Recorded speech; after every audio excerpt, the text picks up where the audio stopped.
క్రీస్తు సంఘం ఛానల్ పెట్టుకొని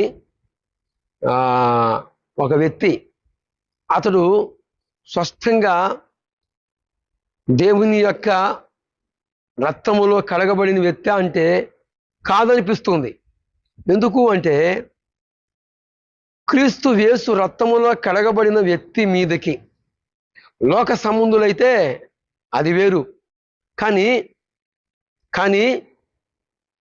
క్రీస్తు యేసు రక్తములో కడగబడిన వ్యక్తి మీదకి, అది ఒక దైవ సేవకుడి మీదకి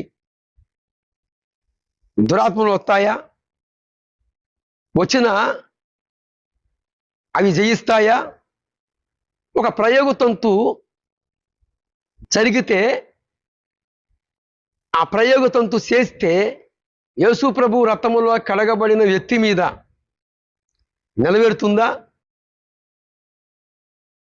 దీనికి లేఖనం ఏం చెబుతుంది? యెషయా గ్రంథము 47వ అధ్యాయము 11వ వచనములో ఒక మాంత్రికుడి గురించి స్పష్టంగా మాట్లాడుతున్నాడు దేవుడు. కీడు నీ మీదకు వచ్చును, నీవు మంత్రించి ఆ కీడుని నువ్వు ఆపుకో చేతనైతే అన్నాడు. ఒక వ్యక్తి యేసు ప్రభు రక్తములో కడగబడిన వ్యక్తి మీదకి ఒక ప్రయోగ తంతు నెరవేరిద్దా? ఫస్ట్ ఆఫ్ ఆల్ ఈ మందారం అంటాడు, పగడాల ప్రవీణ్ గారి మీద చేతబడి చేశారు, నాకు దేవుడు బయలుపరిచాడు, దేవుడు నాకు బయలుపరిచాడు, కళల్లో స్వప్నములో నాకు బయలుపరిచాడు అని ఈ మందారం చెబుతాడు. ఈ యొక్క మందారం అబద్ధ ప్రవర్తన అని చెప్పొచ్చు, మోసపూరితమైన ప్రవర్తన చెప్పవచ్చు. ఇర్మీయా గ్రంథము 23వ అధ్యాయము 25వ వచనములో ఇలా రాయబడి ఉంది సుమి. ఏమన్నాడు? కలలు కన్నాను అన్నవారులారా నేను విన్నాను, నేను ఉన్నాను, జాగ్రత్త అని వార్నింగ్ ఇచ్చాడు దేవుడు. ఈ యొక్క మందారానికట పగడాల ప్రవీణ్ గారి మీద ప్రయోగ తంతు చేశారు, చేతబడి చేశారు అని ఈ మందారానికి దేవుడు మాట్లాడాడట. ఈ భక్తునికి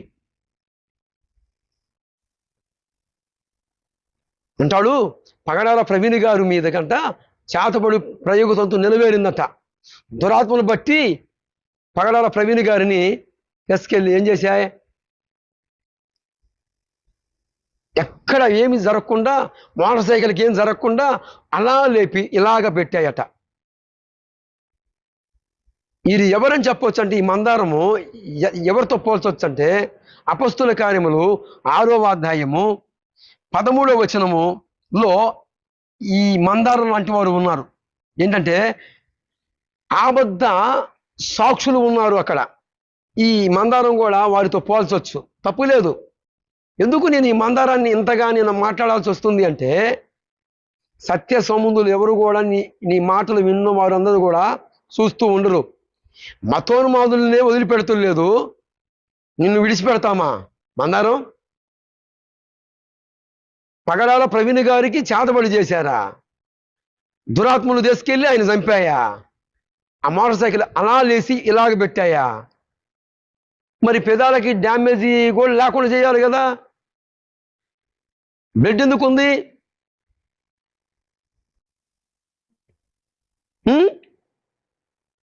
ఇది కాదా అబద్ధం? ఆనాడు స్టెఫెను మీద అబద్ధ సాక్షులుగా ఉన్నవారు ఇలాంటి మందారాలు కాదా? జాగ్రత్త మందారం, జాగ్రత్త. ఎందుకంటే దేవుడు లేఖనములో సాక్ష్యం ఇస్తుంది. ఎబ్రీ పత్రిక నీకు తెలుసో తెలియదో, బహుశా తెలిసి ఉండదు. జీవం కలిగిన దేవుని చేతిలో పడుట బహుభయంకరము. ఎబ్రీ పత్రిక 10:31 వచనము మనకు సాక్ష్యం ఇస్తుంది. మందారం పగడాల ప్రవీణ్ గారు మీద ప్రయోగ తంతు చేశారా? దురాత్మలు తీసుకెళ్ళి చంపాయా? నోరు ఉందని చెప్పి ఎలా పడితే అలా మాట్లాడితే ఎలాగా? మేము ఒక పక్క మతోన్మాదులతో మాట్లాడాలి, రాజకీయత్తలతో మాట్లాడాలి, మరొక పక్క ఇలాంటి మందారాలతో మాట్లాడాలి. ఎందుకు? ఇలాంటి మందారాలకి బుద్ధి చెప్పాలి. ఒక పక్క పగడాల ప్రవీణ్ గారి యొక్క మరణము అనేక రకాలైన మలుపులు తిరుగుతూ ఉంటే, ముందున్న భక్తులు, దైవ సేవకులు, అభిషక్తులు, చాలామంది భక్తులు, దైవజనులు పగడాల ప్రవీణ్ గారి యొక్క మరణము పోస్ట్ మార్టం రిపోర్ట్ కూడా మనకు భిన్నంగా వచ్చింది, న్యాయంగా రాలేదు. కనుక సుప్రీంకోర్టుని ఆశ్రయించి పిటిషన్ వేస్తే, ఆ పిటిషన్లో వారు మరలా వాయిదా వేస్తే, మరలా ఆ పిటిషన్ని సుప్రీంకోర్టుకి వేయటానికి కేఫాలు గారు చాలామంది రయ్యనక అనే అహోరాత్రులు శ్రమించి తినకపోయినా కష్టపడుతూ ఒక సవాలుకరంగా, ఒక పగడాల ప్రవీణ్ గారి మరణమే కాదు, ఇంకా ఎలాగైనా విడిచిపెడితే చాలామంది దైవజనుల్ని ఈ యొక్క మతోన్మాదులు చంపి ఇలాగనే చిత్రీకరిస్తారు అని చాలామంది పోరాడుతూ ఉంటే, దీనిలో రాజకీయంలో ఉన్న వ్యక్తులు చాలామంది పాపం అశ్విని కుమారుడు అనే వ్యక్తి, ఆయన కాంగ్రెస్ పార్టీలో ఉండి ఆయన కూడా పోరాడుతూ ఉన్నాడు, తనకు చేతనంత సహాయం చేస్తున్నాడు క్రైస్తవుల పక్షాన. ఒక పక్క ఎవరికి తోసిన సపోర్టు వాళ్ళు ఇస్తూ పోతూ ఉంటే, ఈ మందారం లాంటి వారిని, ఈ మందారాలను ఏం చేయాలండి? ఎలాగా వీరికి బుద్ధి చెప్పాలి? అందుకే ఏది నాకు అర్థం కాల.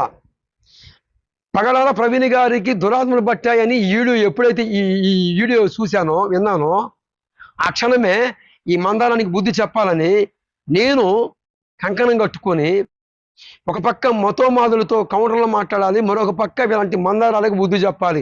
లేఖనాలలో మరి మాట్లాడటానికి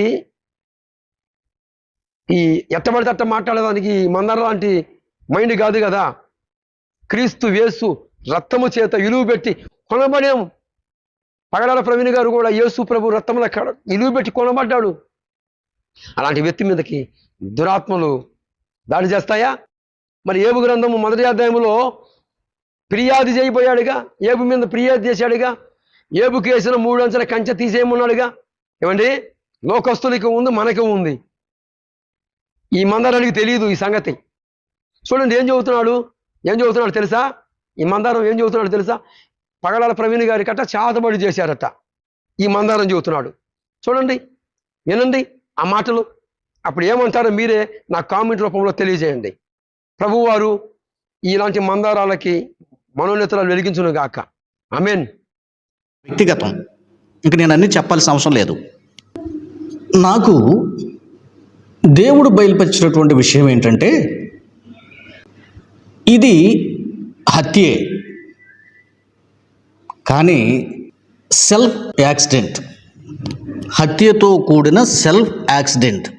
టోటల్గా దీన్ని హత్య అని మనం భావించాలి. ఇంకా నా మాటలు మీరు అర్థం చేసుకునే ప్రయత్నం చేయండి. నేను కొంచెం వివరంగా చెప్తాను, మీకు ఇప్పుడు ఇంకా అర్థం కాలేదు. అదేంటంటే 2 విషయాలు కలిపి చెప్పారు అనుకుంటున్నారు కదా. టోటల్గా ఇది హత్య.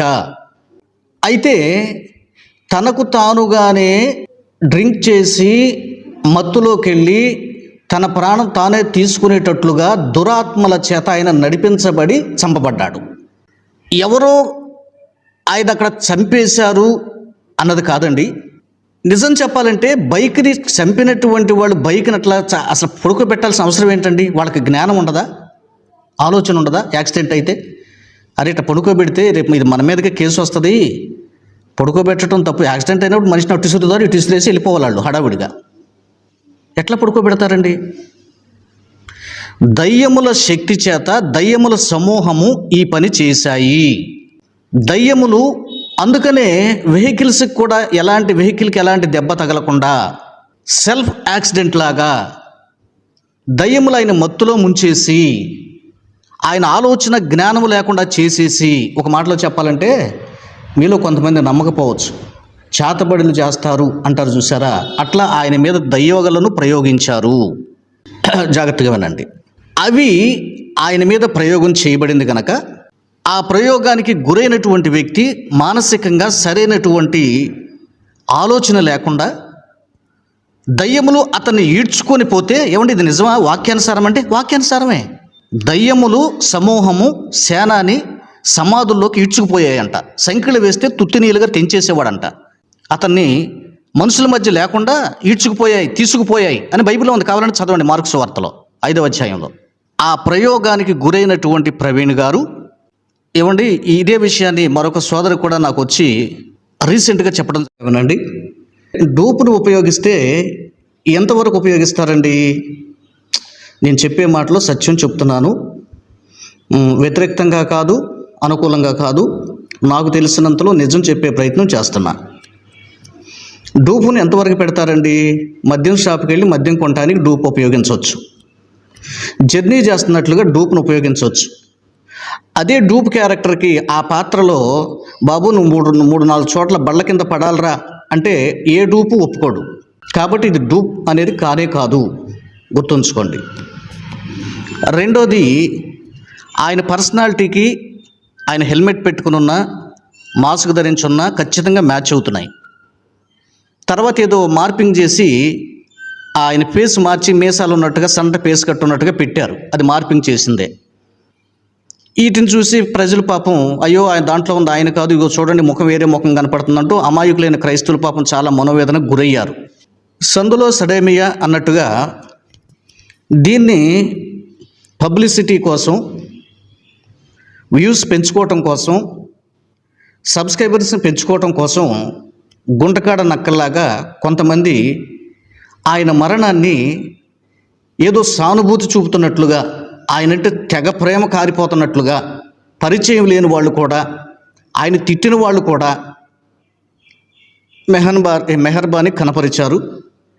ఇక అది నటన అంటారో నిజమంటారో మీరే తెలుసుకోండి. పబ్లిసిటీ పిచ్చితో కొంతమంది చేస్తే, ధనాశతో కొంతమంది ముసల కన్నీరు కార్చారు. సరే, ప్రస్తుతం నేను పేర్లు ఈ వీడియోలు చెప్పాలనుకోవట్లేదండి, మీరే అర్థం చేసుకోండి. ఇది ఒక వెర్షన్. ఆయన డూప్ కాదు, క్రైస్తవులకు నేను క్లారిటీ ఇస్తున్నా. డూప్ ఎప్పుడు కూడా యాక్సిడెంట్ ఫాలో అవటానికి ఇష్టపడడు.